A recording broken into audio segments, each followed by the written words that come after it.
J'ai pensé qu'à partir de l'exemple du nerf fémoral et du nerf obturateur, il serait intéressant de donner quelques clés de compréhension de cette variabilité morphologique interindividuelle. La première chose que je ferai, c'est de planter un petit peu le décor, si vous le voulez bien, en vous rappelant brièvement que ce sont les niveaux T12, L1, L2, L3, L4 et L5 que l'on invoque habituellement dans la constitution du plexus lombal, que les choses sont relativement simples. Commençons par dire que le véritable plexus lombal ne reçoit qu'un rameau communicant qu'on appelle habituellement l'anse thoraco-lombal, de T12 à L1, que T12 n'est en définitive que le nerf subcostal. On est donc là comme si on avait un 13e nerf intercostal, qu'on vient de ne pas trop le compter dans le plexus lombaire, que la racine L1, mais tout ça vous le connaissez bien, je ne fais que repositionner des choses que vous connaissez bien, donne le nerf ilio-hypogastrique et le nerf ilio-inguinal, qu'il y a une première anse lombale qui fait communiquer la racine L1, la racine L2, que la racine L2 donnera un nerf purement sensitif qui est le cutané latéral de la cuisse, et d'autre part, elle donnera un rameau qui viendra perforer d'arrière en avant le muscle psoas, c'est le nerf génito-fémoral. Les deux grands nerfs qui naissent de la partie importante du plexus lombaire, vous le connaissez. Dans l'épaisseur du psoas, le plan postérieur est constitué ici par la réunion des racines L2, L3 et L4. C'est le nerf fémoral. Dans le plan ventral, les mêmes racines L2, L3, L4 vont donner un nerf un petit peu plus grêle qui est le nerf obturateur. Et habituellement, il y a une anse qui fait communiquer L4 et L5, mais ceci, c'est déjà la contribution du plexus lombaire à la formation du plexus sacral. C'est ce qu'on appelle le tronc lombosacral. Donc, première remarque concernant ce rappel de la constitution du plexus lombal. La partie haute appartient aux nerfs thoraciques. On verra qu'occasionnellement, les nerfs thoraciques peuvent être recrutés. Sherrington, dès le début du XIXe siècle, avait appelé ça un plexus préfixé. En revanche, lorsqu'il y a par exemple le nerf obturateur et le nerf fémoral qui recrutent de la racine L5, ce qui arrive dans un nombre non négligeable de fois, on envisage plus de 10% de cette participation, le plexus est dit post-fixé. Il est bien évident qu'il ne peut pas être à la fois préfixé et post-fixé. Il y a une proportionnalité entre les contributions de racines hautes et les contributions de racines basses. Deuxième remarque, il y a une anse thoracolombale, une première anse lombale. La deuxième anse lombale, en fait, ce n'est pas une véritable anse, puisque ce n'est qu'à la contribution de la racine L2 et de la racine L3 à la formation du nerf obturateur. En revanche, il n'y a pas, donc la deuxième anse, elle est en fait bifurquée, elle existe, mais elle contribue indépendamment aux rameaux communicants. En revanche, il n'y a pas de troisième anse, et il y a une quatrième anse lombale, c'est celle du tronc lombosacré. Quand un plexus lombaire est préfixé, c'est l'ensemble des connexions qui remontent, et donc le plexus brachial, le plexus cervical sont aussi préfixés. Il y a très peu de variantes côté droit, côté gauche. Elles ont été relevées, elles existent, mais souvent, ou pour ne pas dire pratiquement toujours, lorsqu'un plexus est préfixé, donc je le rappelle, contribution des racines hautes, à droite, il l'est aussi à gauche, et quand il est post-fixé, c'est-à-dire la contribution par exemple de L5 au fémoral et à l'obturateur, eh bien, c'est aussi le cas de l'autre côté. Ce plexus lombaire, ce que je vous propose maintenant, c'est de vous le représenter d'une manière extrêmement schématique, la façon dont vous pourriez le noter sur un petit bout de papier, de manière à le refaire au bloc opératoire, pour vous remémorer la formation des nerfs, donc les racines qui y contribuent, les anses, mais aussi les territoires moteurs, et je dirais un petit mot de l'homologie des membres à ce sujet. Donc, je vous propose ici de noter sur une vue latérale la 12e racine spinale cervicale, vue en coupe, la première, la deuxième, la troisième, la quatrième, la cinquième racine lombale. Et puis, on va en profiter pour donner S1, S2, S3 et S4. Donc le plexus sacré. Les choses sont maintenant un petit peu plus faciles puisqu'on exclut tous les artifices graphiques. On va voir qu'il y a donc une contribution de T12 à L1. C'est la première anse cervicale, que T12 va donner le nerf subcostal, qui n'est pas à proprement parler, je le répète, un nerf du plexus lombaire, qui est plutôt le 12e nerf intercostal, d'ailleurs, comme on l'appelait auparavant. La racine L1 va donner d'un côté le nerf ilio-hypogastrique, et c'est souvent d'un tronc commun que naît ilio-hypogastrique et ilio-inguinal, comme je l'ai représenté ici, avec une séparation ultérieure. Pour essayer de vous faire un dessin plus facile à retenir, presque symétrique, je mets l'ilio-hypogastrique d'un côté, l'ilio-inguinal de l'autre. Le territoire qui est pris en charge, c'est le territoire des muscles de l'abdomen. Les trois plans du transverse, donc de l'oblique interne, de l'oblique externe, mais aussi des contributions au pyramidal de l'abdomen, quelques rameaux au grand droit de l'abdomen. La contribution de L1 à L2, on l'a vu ici, c'est la première anse lombale, que je représente ici sur la ligne médiane.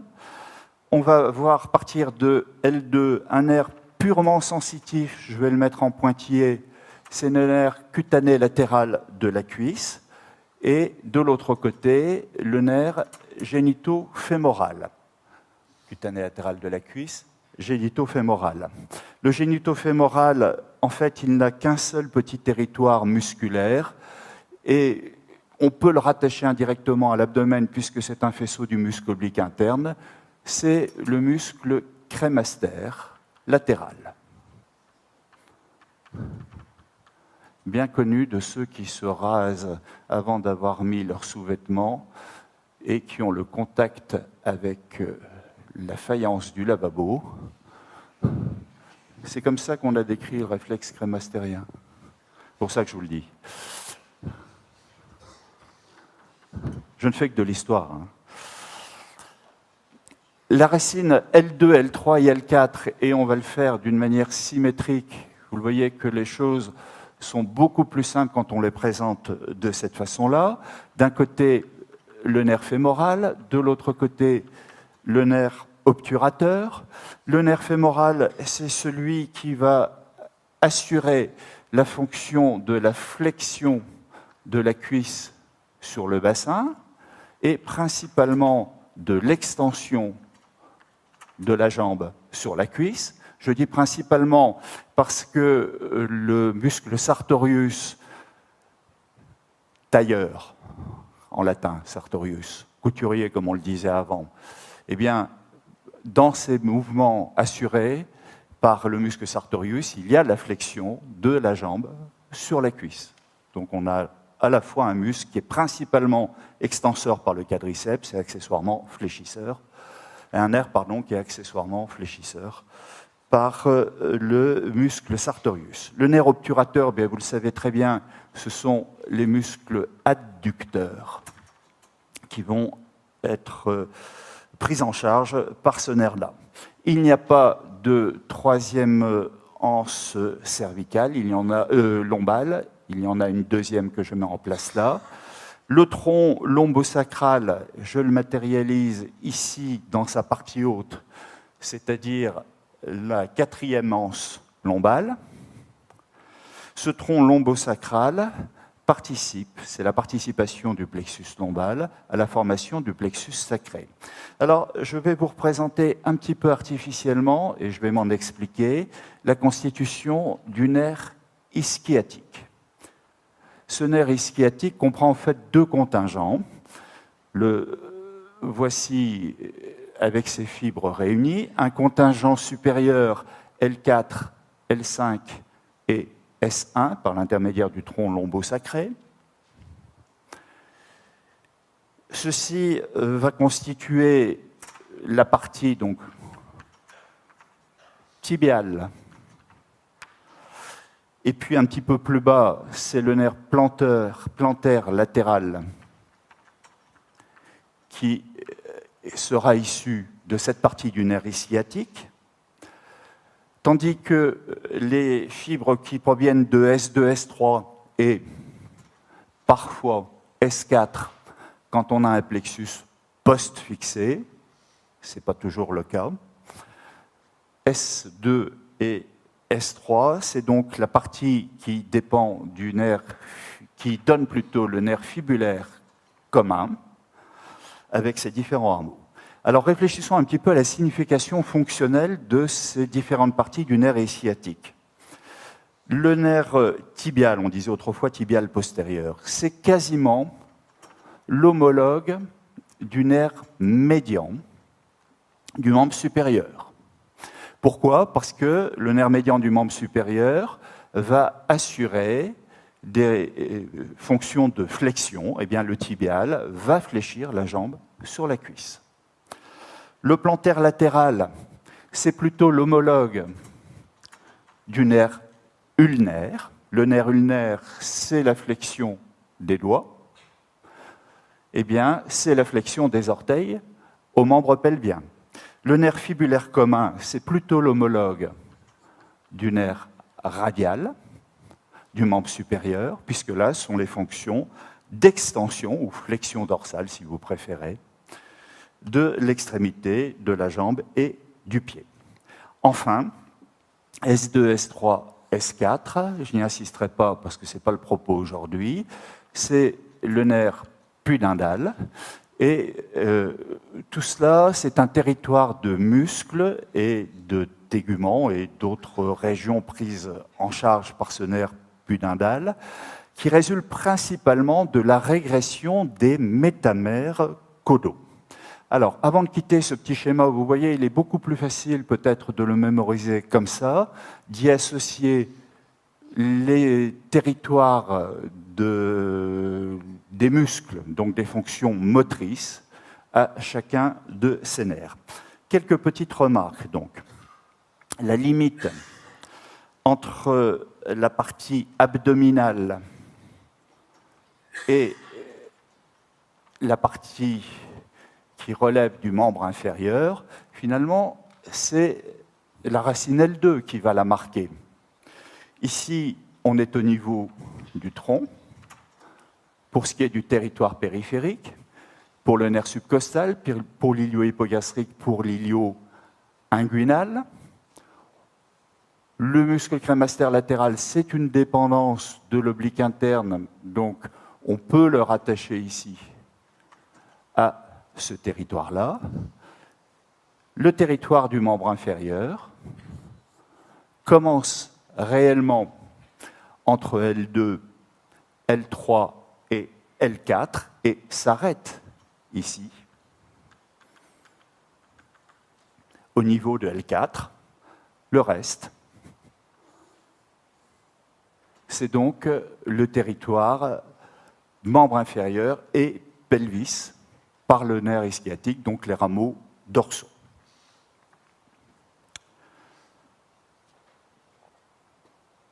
Comment les plexus se mettent-ils en place et quelles conséquences cela a-t-il sur la compréhension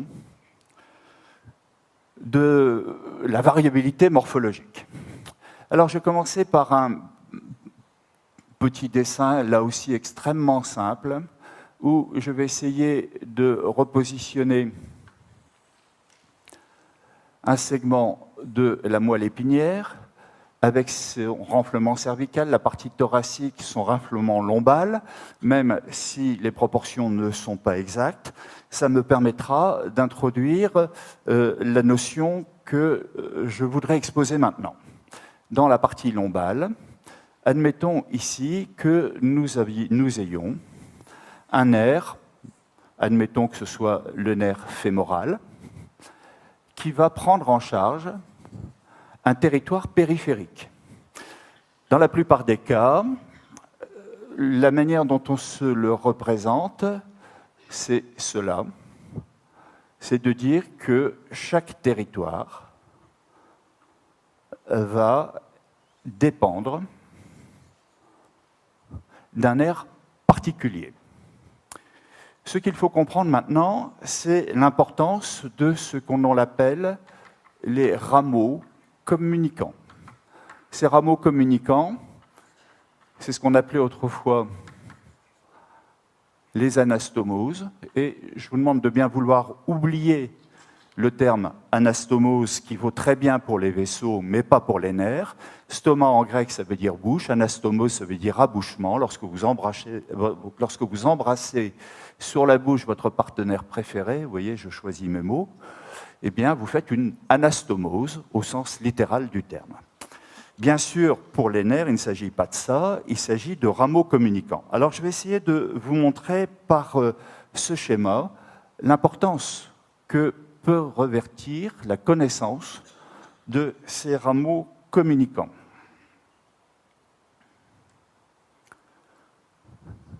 Une partie, et il faut imaginer bien entendu qu'on a affaire à un faisceau d'axones, pas seulement une seule corde, mais une corde tressée en quelque sorte, eh bien, sur une partie du trajet, des fibres peuvent rejoindre le nerf voisin, ou rester plus précisément accolées au nerf voisin, et ça peut survenir donc ordinairement à plusieurs niveaux, une partie continuant le trajet principal. Les rameaux communicants, en somme, il y en a de deux sortes. Je les entoure tous les trois ici sur ce schéma. Il y a ceux qui comportent des fibres qui vont quitter provisoirement le nerf A pour revenir vers le nerf A, des fibres qui vont quitter provisoirement le nerf B, et puis il y a des rameaux communicants qui comportent l'accollement de fibres issues de ces deux nerfs. Alors, une partie des échecs de l'anesthésie locorégionale peut maintenant s'expliquer clairement. Imaginons que vous bloquiez le nerf A ici sur son trajet et que vous bloquiez le nerf B là sur son trajet. Eh bien, vous obtiendrez une anesthésie de la partie distale du nerf A ici, mais ces fibres-là vont échapper, et de la même manière, ces fibres-là vont échapper au bloc. D'où l'importance de connaître davantage ces rameaux communicants.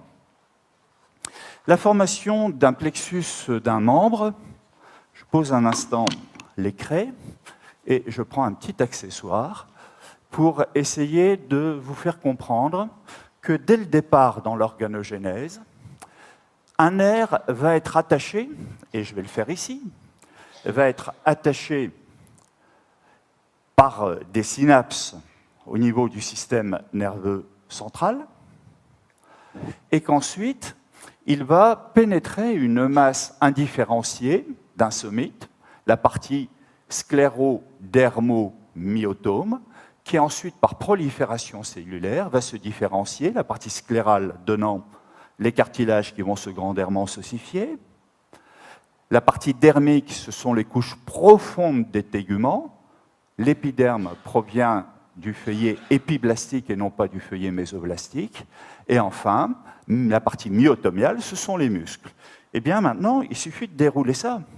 Et vous allez comprendre que les deux points fixes qui définissent un nerf, c'est sa connexion au névrax et son rattachement aux dérivés somitiques qu'il va innerver dès le départ. À aucun moment il n'y a d'interruption sur le trajet des fibres nerveuses.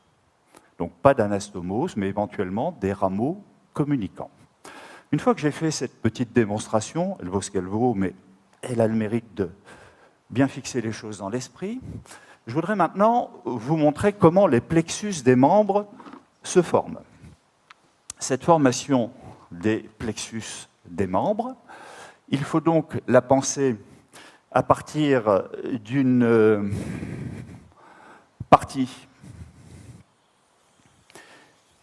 qui est dans le névrax, c'est-à-dire le système nerveux central, une partie périphérique, ce sont les sclérodermomyotomes.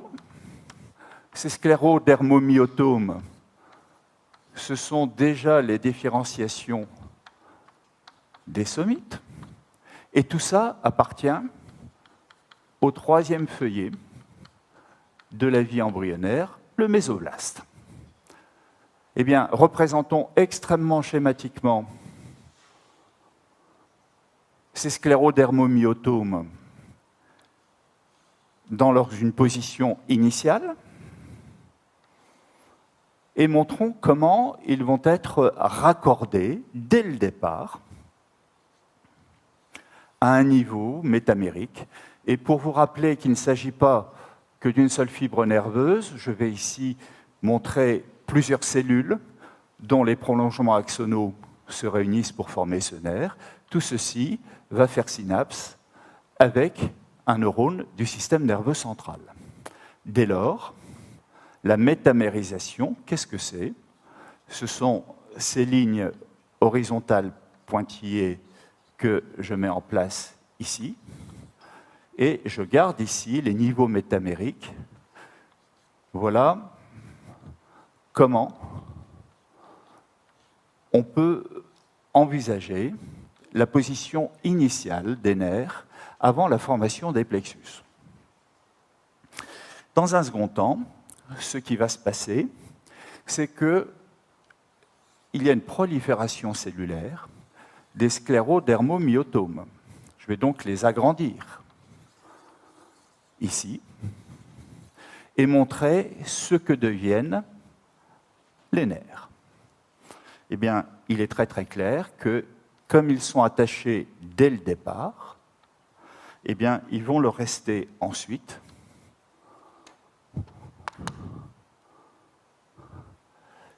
Et ils vont, pour chaque niveau, assurer l'innervation des dérivés du même somite. Autrement dit, il n'y a pas de ligne pointillée pour ce somite-là. Tous les dérivés de ce somite A sont pris en charge par le nerf spinal A. Donc pour un anesthésiste, ce qui est important de connaître, me semble-t-il, ce n'est pas le nom que porte une portion de nerf dans une région topographique, mais c'est bien la connexion initiale entre le névrax et le territoire pris en charge. Le nerf B, et c'est là que vous allez comprendre la mise en place donc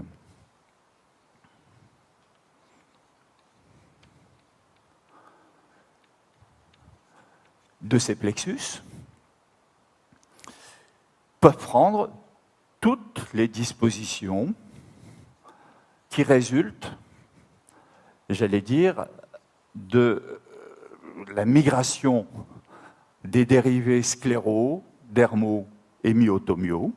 Le nerf ne fait comme un fil à la patte qu'accompagner ces dérivés. Je vais changer de couleur pour le troisième niveau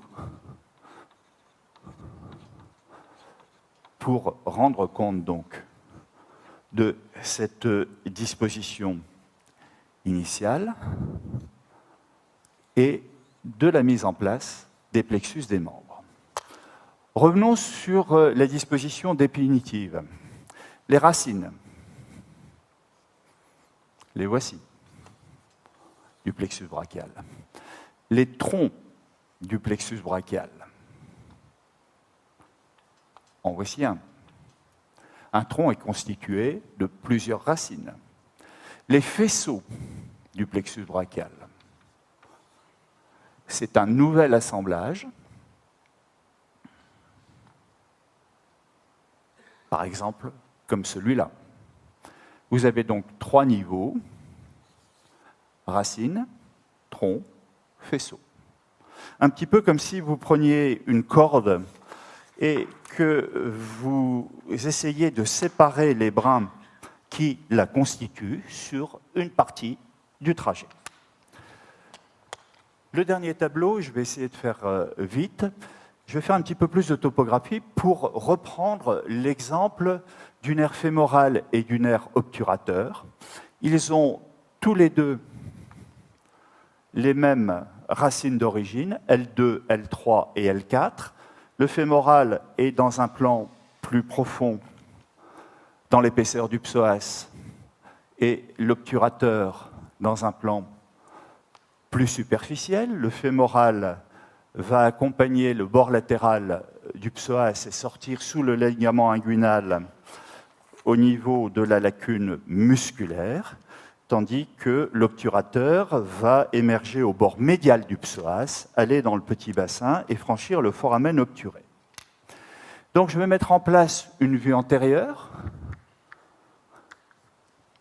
qui va partir de la deuxième vertèbre lombale, et je vais présenter ici le disque intervertébral correspondant, L2, L3.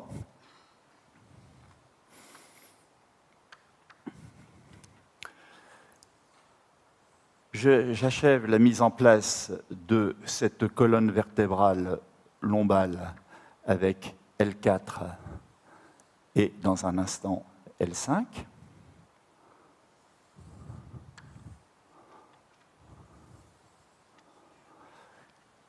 Je vais positionner les processus costiformes des vertèbres lombales. Le plus pointu, le plus horizontal, tel que ça apparaît sur une radio d'abdomen sans préparation, par exemple, c'est le processus de L3. Et cet aspect horizontalisé est dû au fait de la courbure naturelle en forme de lordose de la colonne vertébrale qui va donner l'impression que les autres ne sont pas horizontaux. Je vais mettre en place ici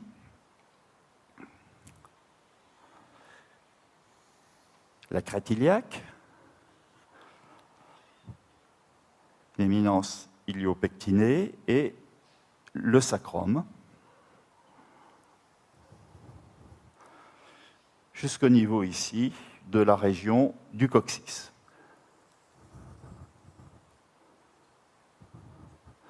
Avec les foramen sacrés antérieurs ou ventraux, reliquat donc de la soudure des pièces vertébrales primitives qui constituent le sacrum, avec ici les 3 à 5 pièces coccygiennes. Les foramen sacrés antérieurs, c'est l'équivalent du foramen intervertébral aux autres étages supérieurs donc de la colonne vertébrale. Je vais mettre en place ici une partie donc du squelette du bassin et je vais couper l'os coxal. Au niveau de la branche iliopubienne, voici la région du pubis avec le tubercule pubien. Je vais essayer d'aller un petit peu plus vite pour terminer dans les temps. Le foramen obturé, donc, on va le voir en partie ici. J'ai coupé la partie haute, donc on met en place ici le col du fémur.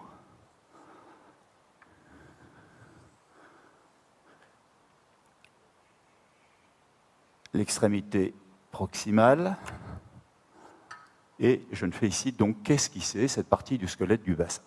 Grâce à ce dessin, on va pouvoir maintenant rapidement mettre en place les principaux plans musculaires, et puis je pourrais vous parler d'une variété connue et rarement décrite malgré tout du plexus lombal, c'est-à-dire le nerf obturateur accessoire de Schmitt. Allons-y. Commençons par mettre en place les plans musculaires, et ce sera assez rapide ici. Je vais simplement montrer le muscle iliaque qui tapisse la fosse iliaque. Je vais le couper ici au moment où il va s'engager sous le ligament inguinal dans la lacune latérale, c'est-à-dire la lacune musculaire. Je vais représenter le plan antérieur du muscle iliopsoas, avec ici la partie du psoas et là la partie iliaque. De la même manière, je vais interrompre ces fibres pour laisser voir l'articulation ici coxofémorale.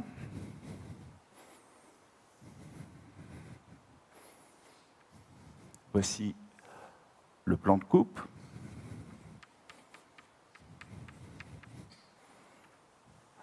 Le plan de coupe donc de la partie antérieure, et on sait que le plexus lombal va en fait se constituer entre cette partie antérieure du muscle iliopsoas et la partie postérieure, dont je représente ici simplement les faisceaux charnus qui viennent s'appuyer sur les processus costiformes des vertèbres lombales. Et là aussi, je vais les interrompre. Le décor est à peu près planté. Il me reste à mettre en place quelques muscles à la racine de la cuisse. Et nous pourrons davantage parler des nerfs. Alors, je vais présenter ici le muscle obturateur externe. J'ai retiré la membrane obturatrice, donc je ne représente ici qu'une partie de cet obturateur externe. Je vais tout de suite ici montrer la capsule articulaire de l'articulation coxofémorale avec ses différents renforcements ligamentaires, en particulier le ligament pubofémoral que je mets en place maintenant. Ligament pubofémoral. Et puis, nous mettons en place ici le petit trochanter, ce qui va nous permettre de récliner l'insertion basse du muscle iliopsoas. C'est le muscle du grimpeur. Lorsqu'il se contracte, il effectue une flexion de la cuisse sur le bassin, donc vous pouvez reconstituer ici le trajet de l'iliopsoas. Je vais récliner aussi le muscle pectiné,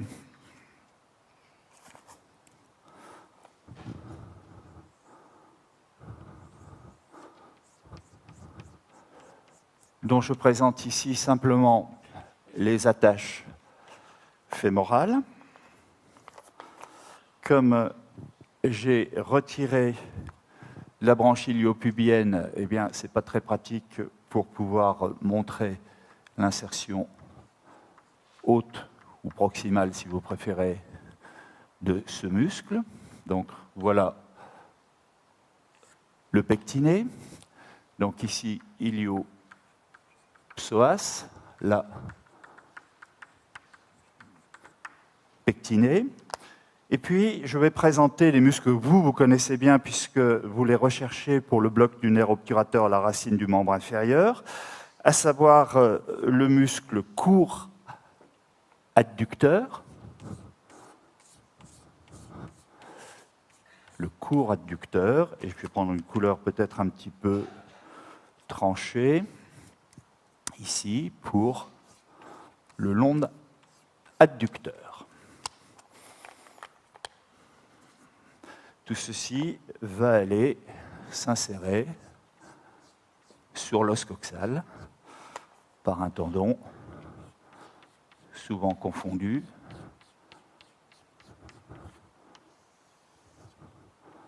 Voilà, représentons les lames de fascia de ces différents muscles.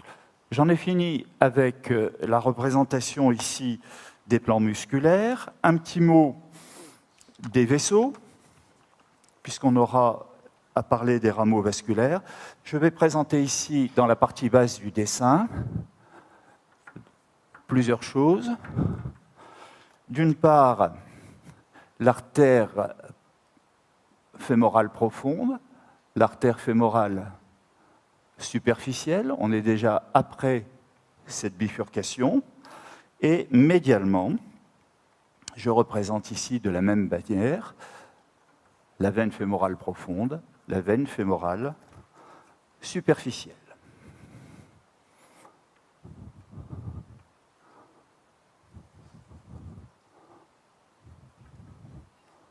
Voilà pour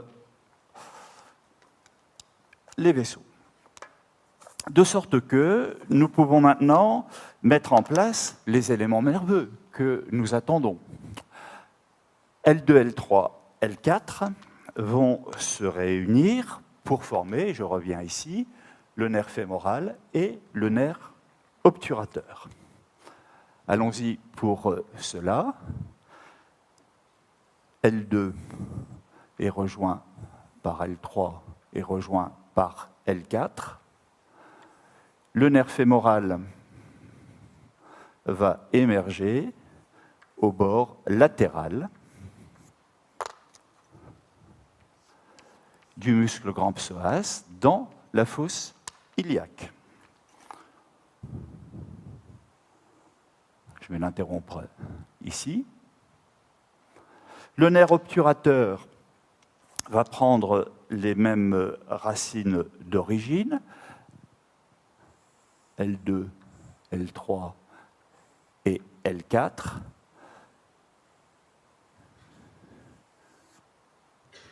Et on connaît donc son trajet habituel.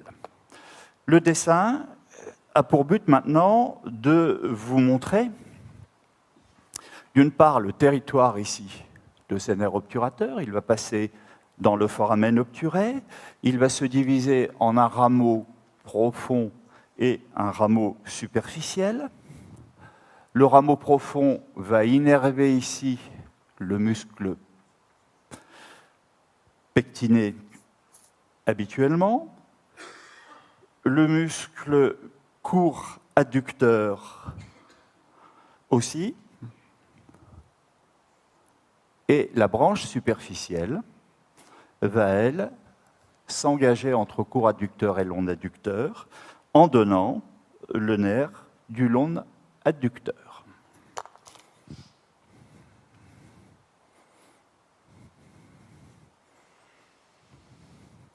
Eh bien, il peut arriver que des fibres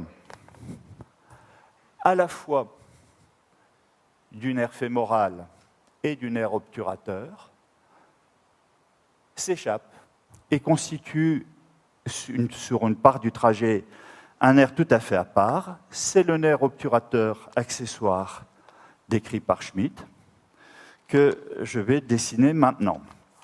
Habituellement, il provient de L3 et L4.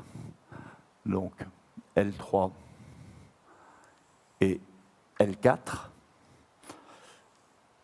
Il va descendre, là aussi au bord médial du psoas, et nous allons le retrouver. C'est lui qui fournira ordinairement des rameaux articulaires à l'articulation coxo-fémorale.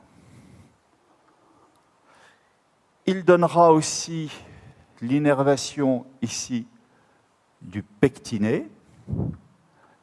Ce qui me fait penser que j'ai fait un lapsus tout à l'heure, c'est bien sûr le nerf ici de l'obturateur externe et non pas du pectiné que j'ai dessiné. Et il donnera ordinairement ici un filet vasculaire qui va accompagner l'artère fémorale superficielle. J'en ai presque fini, si ce n'est que je voudrais maintenant revenir sur la signification de ce nerf obturateur accessoire et sur les différentes appellations qui lui ont été données. Schmitt a publié son travail en 1794. Dans la plupart des bibliographies, vous verrez la date de 1744, ce qui m'a causé beaucoup de soucis pour retrouver la publication originale, et je conclurai en vous montrant les images de Schmitt, qui sont dignes des travaux les plus modernes, vous le verrez. Ordinairement, le pectiné est innervé par un rameau du fémoral. On peut donc ici prétendre avec une certaine justification que ce sont bien des fibres qui ordinairement viennent du nerf fémoral qui assurent l'innervation du muscle pectiné. Les rameaux articulaires de la hanche, on sait que le nerf obturateur en donne, c'est un contingent qui vient du nerf obturateur. Le contingent qui accompagne le plexus vasculaire, ordinairement, c'est le nerf saphène, dédoublé ou pas, du contingent fémoral. Et ici, vous avez la division habituelle des autres rameaux du nerf obturateur. Voilà le travail de Schmitt. Donc, ensuite, il y a un dessin au trait. Encore, descendez. Avec dissociation de toutes les fibres nerveuses, descendez encore. Et puis ensuite, il y a les images topographiques dont je me suis inspiré pour faire ce dessin, que vous retrouverez donc sur ce site et sur cette publication. 1794, vous voyez que la science n'est pas récente. Je vous remercie de votre attention et de votre patience.